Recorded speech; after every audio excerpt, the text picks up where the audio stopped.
인류는 한 가족이라는 제목으로 말씀 전할 때에 많은 은혜 받으시기 바랍니다. 오늘의 핵심 주제는 하나님이 온 인류의 시작점이다. 하나님이 온 인류의 시작점이다. 제가 어렸을 때 할머니 댁이 이제 시골에 있었는데요. 지금 뭐 친구들한테 나 시골 가 그러면은 시골 어디야 그렇게 얘기하면은 원당이야, 원당 식사동이야 이렇게 얘기하면은 친구들이 거기가 무슨 시골이야 이렇게 얘기할 정도로 많이 바뀌었는데요. 제가 어렸을 때는 시골이었습니다. 시골이었는데 그 할머니 댁이, 그런데 거기는 정씨 집안, 제가 정씨인데 정씨 집안이 많이 살았어요. 집성촌이라고 하죠. 정씨 집안이 많이 살고 저희 윗집에, 할머니 윗집에는 이제 최 씨도 살고 또 더 위로 올라가면은 이 씨도 살았는데 하여튼 우리 동네에는 정씨 집안이 그렇게 많이 모여서 살았습니다. 이렇게 그 우리나라에는 우리 집사님 동네도 그렇게 안씨 집안이 그렇게 사는 동네가 있어요. 그렇게 될 거예요. 지역마다 이제 같은 성을 쓰는 많은 대가족들이 모여 사는 이렇게 마을들이 많이 있습니다. 우리나라만 그런 게 아니고요. 전 세계적으로 각각 자기들의 이렇게 집단이, 자기들의 대가족이 이렇게 모여서 살고 있는 것들을 볼 수가 있습니다. 지금 현재 전 세계의 국가 수가 195개 정도 됩니다. 그리고 인구는 80억 명이 넘습니다. 다양한 민족들이 이 지구 위에 살고 있는 것입니다. 오늘 말씀은요, 이 많은 사람들이 정씨 집안도 있고 안씨 집안도 있고 또 외국 사람들도 많이 이제 살고 있는데 그 많은 사람들이 어디서부터 시작을 했느냐, 그것을 우리에게 말해주고 있습니다.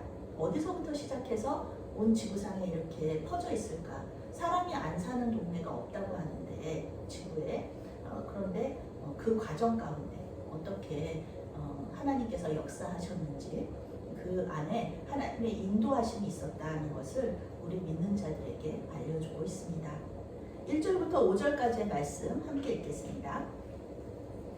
노아의 아들 셈과 함과 야벳의 족보는 이러하니라. 홍수 후에 그들이 아들들을 낳았으니 야벳의 아들은 고멜과 마곡과 마대와 야완과 두발과 메섹과 드라스요. 고멜의 아들은 아스그나스와 리박과 도갈마요. 야완의 아들은 에스타와 날시스와 기빔과 도다람이라. 이들로부터 여러 나라 백성으로 나누어서 각기 언어와 종족과 나라대로 바닷가의 땅에 머물렀더라. 홍수 때 이제 많은 사람들이 죽었잖아요. 대부분 모든 사람들이 죽었고요. 노아와 그의 가족들만 살아남았습니다. 아담으로부터 인류가 시작되었듯이 이제 노아와 그 아들들을 통해서 인류가 퍼져나가고 있습니다. 성경을 보면은요, 노아에게는 세 아들밖에 없는 거예요. 그리고 그 세 아들도 홍수 전에는 아이를 낳지 않다가 홍수 후부터 자손들이 태어났다고 이렇게 나와 있습니다. 우리는 교만해가지고 우리 힘으로 뭐든지 다 할 수 있다고 생각하죠. 그런데 아기를 태어나게 하는 일, 이것은 우리 힘으로 될 수 있는 것이 아닙니다. 시험관으로 하는 것들도 전부 100% 되는 게 아니라고 하죠. 그런 것처럼 하나님의 은혜가 아니면은 이 세상에 우리가 지금까지 태어나서 살 수가 없다는 것입니다. 사람이 태어나고 죽고 하는 이 모든 일들이 하나님의 주권과 섭리 가운데 있다는 것을 오늘 우리가 성경에서 알 수가 있습니다. 우리 삶 속에서 역사하시는 하나님의 그 은혜를 묵상하면서 감사해야 되는 이유가 바로 이것입니다. 우리 삶의 전반적인, 우리가 탄생하면서부터 출생하면서부터 지금까지 살아온 모든 것들이 하나님의 은혜라는 것을 오늘 성경이 말해주고 있는 것입니다. 온 인류는 이 세 명의 아들들의 자손을 통해서 퍼져나가는데요. 여기 성경에 기록된 사람들만 이야기하는 것은 아닙니다. 창세기를 기록한 모세는 이스라엘을 중심으로 이야기를 펼쳐가고 있는 거예요. 야벳의 자손이, 오늘 성경에 나오는 야벳의 자손이 14족속입니다. 함의 자손이 30족속, 셈의 자손이 26족속으로요. 모두 70족속입니다. 성경에서 70이라는 것은 의미를 가지고 있는데요. 70이라는 것은 완전한 수이면서 그리고 모든 것들을 대표하는 수입니다. 그러니까 이스라엘을 중심으로 한 고대 근동에만 셈, 함, 야벳 자손이 이렇게 퍼져서 살았던 것이 아니고요. 그 자손들이 더 많은 자손들이 있었고 그들이 계속해서 아시아로, 유럽으로, 아프리카로, 아메리카로 갔다는 것을 우리가 알 수가 있습니다. 모세는 이스라엘보다 먼 곳에 있는 그런 사람들, 거기서 정착한 사람들로부터 시작해서 이스라엘과 가까운 곳에 정착한 사람들을 이렇게 그 순서대로 노아의 가족들을 소개하고 있습니다. 읽기가 이렇게 이름들이 있어가지고 읽기가 어려우셨을 텐데요. 창세기 10장은요 32절까지 있고 모든 사람의 이름이 바로 나라와 민족의 이름입니다. 그래서 이 나라와 민족이 흩어지는 것이 대표로 이제 70부족만 나와 있지만 70종족만 나와 있지만 그 흩어지는 것이 1000년의 세월이 흘렀다는 것입니다. 이 32절 가운데 1000년의 시간이 들어 있습니다. 1000년의 세월 동안 노아의 자손이 많아져서 온 세상으로 퍼져 나갔다는 것입니다. 하나님께서 약속하신 대로 노아의 자손들은 생육하고 번성하면서 땅에 충만하게 됩니다. 이것은 하나님께서 능력으로 함께 해주셨기 때문이에요. 하나님께서 도와주시지 않는데 어떻게 그렇게 추운 곳에 사람이 살 수가 있고 어떻게 그렇게 더운 곳에 사람이 살 수가 있겠습니까? 이것은 모두 다 하나님의 은혜고 하나님의 계획하심 속에 있다는 것입니다. 우리가 가나안 땅을 젖과 꿀이 흐르는 땅이라고 말하는데요. 사실 가나안 땅을 가보시면은 젖과 꿀이 흐르는 그런 땅이 아니라 조금 황폐하고 물이 없는 땅입니다. 그런데 하나님께서 젖과 꿀이 흐르는 땅으로 만들어 주시겠다는 거죠. 젖이 있다라는 것은 우유, 그렇죠. 짐승들의 소와 양과 또 염소의 젖이 풍부하게 나온다는 뜻이에요. 사람도 마찬가지고요. 그런데 이 짐승들이 행복하게 평안하게 살 수 있으려면은 전쟁 같은 게 있으면 안 되겠죠. 전염병이 돌면 안 될 것입니다. 하나님께서 젖과 꿀이 풍부하게 나오게 해주시겠다는 그 약속은요. 전쟁도 없고 전염병도 없고 그렇게 하나님께서 만들어 주시겠다는 평화로운 땅으로 만들어 주시겠다는 약속입니다. 물론 전쟁이 없을 수는 없겠지만 그래도 이 짐승들이 젖을 잘 낼 수 있도록 항상 전쟁에서 승리하게 해주시겠다는 하나님을 잘 믿으면 하나님의 백성으로 이렇게 잘 돌보아 주시겠다는 그 약속이 바로 젖과 꿀이 흐르는 가나안 땅으로 인도하겠다는 하나님의 약속의 의미인 것입니다. 아무리 전쟁 중에도요 아기가 태어난다고 해도 이게 평화로운 시대와는 비교할 수 없죠.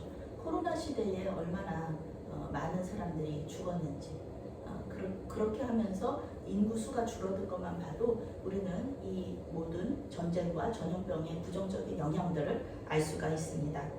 우리는 깨닫지 못해요. 우리의 일상에 하나님께서 얼마나 우리를 인도하시고 역사하시는지. 그런데 우리는 깨닫지 못해도 하나님의 인도하심과 보호하심이 없으면은 인류가 살아남을 수 없다라는 것을 우리가 알 수 있습니다.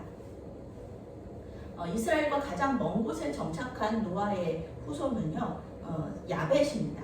야벳의 후손들은 오늘 성경에서 보면은 러시아, 터키, 그리스의 해변 지역에 자리를 잡습니다. 야벳의 자손들이 이제 백인들이 많이 사는 지역이었기 때문에 야벳을 백인의 자손이라고 백인의 그 조상이라고 주장하는 신학이 있었습니다. 노예제도를 이렇게 정당화하기 위해서 노예제도가 있던 시기에는 흑인들을 노예로 부리기 위해서 이와 같은 신학들이 아주 유행을 했습니다. 노아가 가나안의 후손들이 셈과 야벳의 종이 될 거라고 그렇게 저주했기 때문에 흑인 노예들을 부려도 좋다는 그런 주장이었었죠.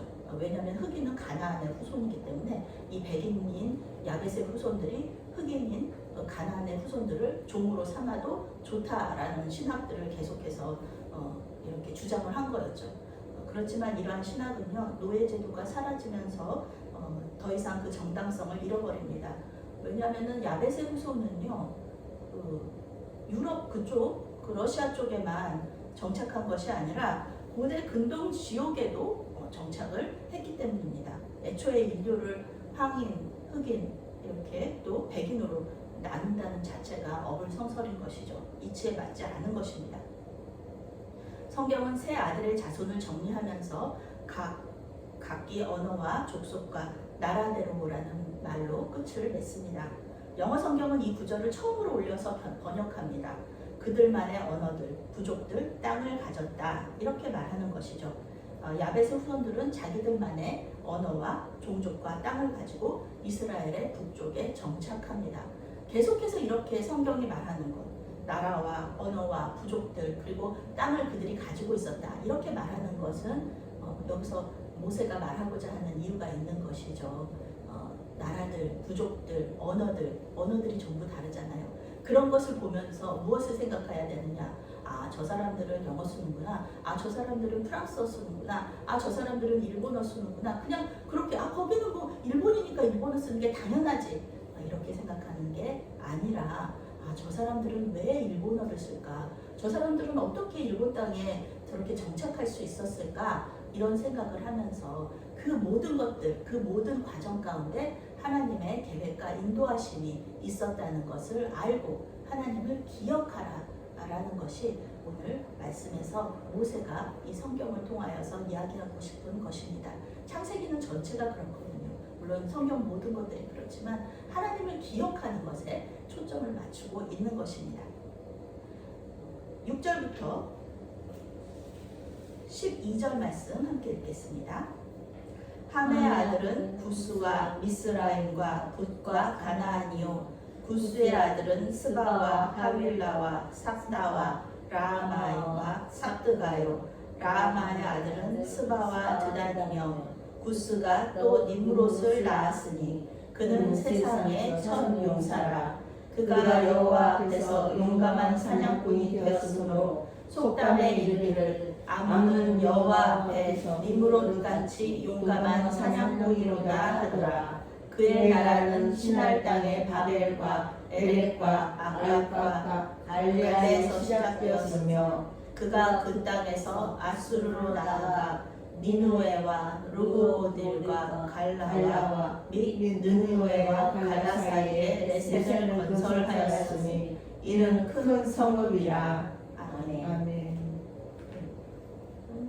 함의 자손들은 셈과 야벳의 자손들보다 더 많은 종족을 기록하고 있습니다. 생육하고 번성하라는 하나님의 말씀에 가장 잘 순종했던 사람들이 함의 자손이라고 말할 수 있겠습니다. 함의 자손들은 이스라엘과 가장 가까운 곳에 정착을 합니다. 그러면서 매우 밀접한 관계를 맺게 되죠. 이스라엘의 정치와 종교에 큰 영향을 미친 사람들이 바로 함의 자손들입니다. 모세 시대에 이스라엘과 가장 밀접한 관계를 맺고 있었던 나라라고 한다면 애굽이 될 것입니다. 애굽에서 종살이 하다가 이렇게 탈출한 거잖아요. 애굽의 영어 이름은 이집트죠. 그런데 애굽을 아랍어로 하면은 미스르입니다. 미스르. 여기 나오죠. 미스르. 함의 둘째 아들의 이름이 바로 미스라임입니다. 그래서 미스르, 이집트는 함의 둘째 아들 미스라임의 그 자손들이 세운 그런 나라라는 것입니다.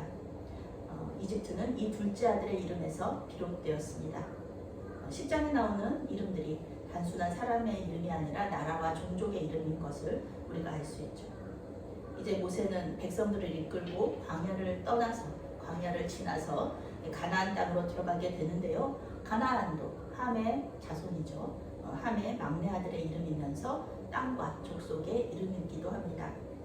함의 자손 중에 구스와 스바가 있어요.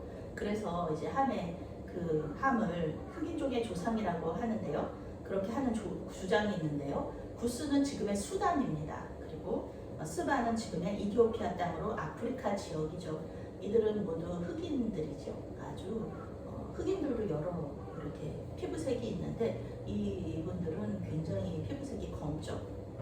그런데 노아가 야벳과 셈의 종이 될 것이라고 말한 가나안은요, 그 고대 근동 중에서도 이스라엘 땅 옆에 중동 땅에 정착하잖아요. 그러니까 흑인의 조상이 될 수가 없는 것이죠. 사실 가나안은 같은 사람으로서 사람을 노예로 사고 팔고 하는 것은 있을 수 없는 일입니다. 하나님은 자기 형상대로 지음받은 사람들을 죽이지 말고 존중하라고 말씀하셨습니다. 이것들은 다 경제적인 유익 때문에 신학이 그 뒷받침을 한 것이죠. 하나님의 이름을 이용하고 신학적으로 잘못된 주장을 체계화하는 것은 옳지 않습니다. 또 그런 잘못된 신학은 역사의 심판을 받게 되어 있습니다. 하나님의 영광을 가리는 내 이웃을 사랑하라, 내 몸같이 사랑하라는 말씀에 어긋나는 그런 큰 죄라고 할 수 있습니다. 오늘 성경은 함의 자손 중에 니므롯이라는 인물을 소개하고 있습니다. 건축과 전쟁, 사냥에 능한 그런 특별한 능력을 가졌던 사람입니다. 용사는 원어적인 의미로 세계사를 바꿀 정도로 매우 중요한 인물이다라는 것입니다. 우리가 에서를 굉장히 이렇게 좀 낮잡아보는 경향이 있는데요. 에서와 야곱에서. 근데 에서에게 이렇게 훌륭한 사냥꾼이라는 이름이 명칭이 붙어져 있어요. 에서가 이스라엘보다 더 빨리 나라를 세웠던 것이 이유가 있는 것입니다. 에서는 아주 훌륭한 용사였다는 것입니다. 니므롯도 마찬가지죠. 니므롯이 최초로 이렇게 제국을 건설합니다. 제국이라는 것은 황제가 여러 나라를 통치하는 정치 체계입니다. 당연히 강력한 군사력과 시스템을 가지고 있죠. 함의 자손들이 강력한 군사력을 가지고 있었고 또 강력한 군사를 건설할 수 있는 능력이 있었다는 것입니다. 이스라엘은 그 강력한 군사들 속에서 강력한 국가들 속에서 살아남기 위해 애썼습니다. 블레셋, 시돈, 헷, 가나안 족속이 모두 함의 자손들입니다. 이스라엘은 이들과 또 친하게 지내기도 하고 또 전쟁을 하기도 하면서 계속해서 자기들의 그 나라를 이어져 가게 됩니다. 21절부터 24절 말씀 함께 읽겠습니다. 셈은 에벨 온 자손의 조상이요 야벳의 형이라. 그에게도 자녀가 출생하였으니 셈의 아들은 엘람과 아수르와 아르박사와 롯과 아람이요 아람의 아들은 우스와 홀과 게델과 마스며 아르박사는 셀라를 낳고 셀라는 에벨을 낳았으며. 24절까지 읽겠습니다. 드디어 모세를 비롯한 이스라엘의 조상인 셈의 족보가 나옵니다. 주인공은 마지막에 등장한다 그러는 말처럼요. 모세가 보기에 가장 중심적인 가장 중심에 있는 이스라엘의 족보는 바로 셈의 자손들의 족보입니다.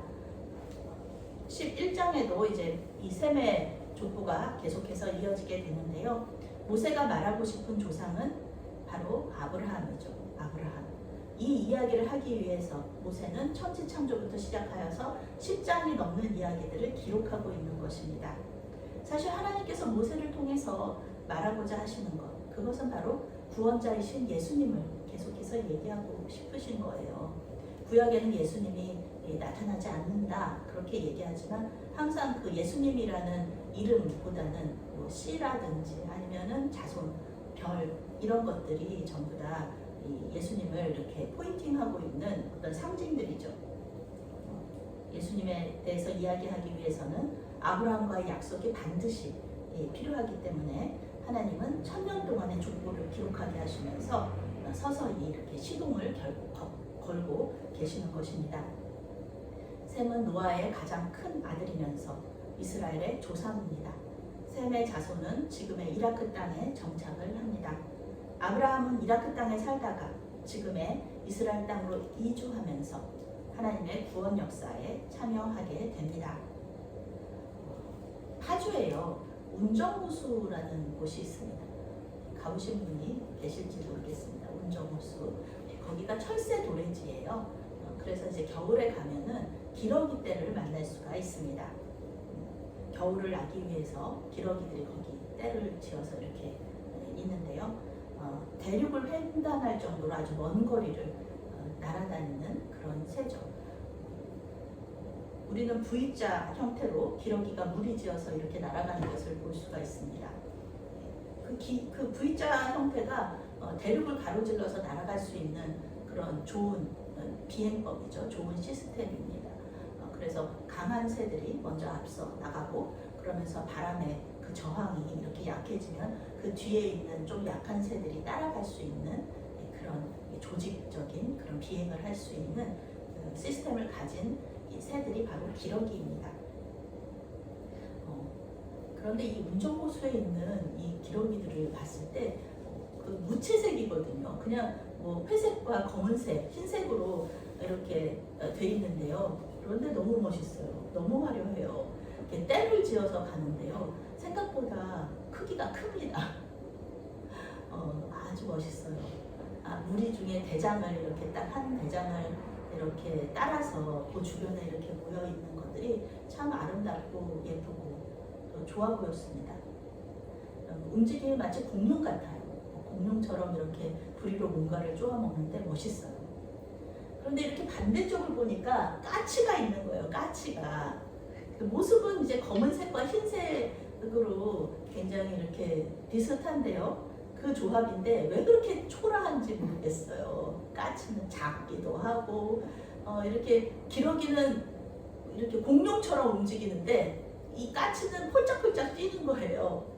그리고 기러기는 이렇게 무리지어서 시스템 있게 움직이는데 이 까치는 혼자예요. 혼자.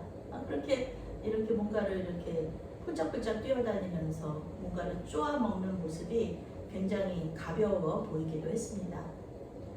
기러기와 까치를 이렇게 비교해 보는데요.